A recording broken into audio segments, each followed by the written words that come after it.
ఏం జరుగుతుందో ఎలా ఉండబోతుందో తెలియదు నాకు.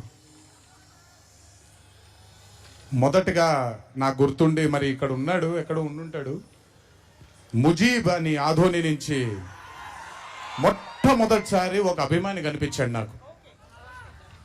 నేను ఆఫీస్ బయట, అది కూడా రెంటెడ్ ఆఫీసు, ఇల్లు ఎక్కడో మేదిపట్నంలో ఉండింది, ఆ రెంటెడ్ ఆఫీస్ బయటకు వచ్చాను. ఎవరండి మీరు అన్నాను. బాబు ఫ్యాన్ అన్నాడు. అర్థం కాలేదు. ఏంటి ఫ్యానా అన్నాను. అవును బాబు, మీరంటే పడి చచ్చిపోతానన్నాడు.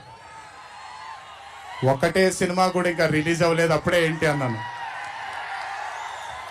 ఏమో ఇతనే ఫస్ట్ వచ్చింది.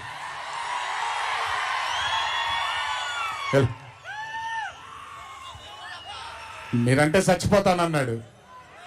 చచ్చిపోవడం వద్దులే కానీ కాదు ఏంటిది అన్నాను. ఏమో బాబు ఇంకా మీ వెంటే ఉంటానన్నాడు. అక్కడ మొదలైన ఆ రోజు 25 సంవత్సరాలకి నాకు ఎనలేని సరిపోనంత ప్రేమ ఇచ్చే ఇంతమంది అభిమానులు దొరకడం నిజంగా ఇది పూర్వజన్మ సుకృతమే.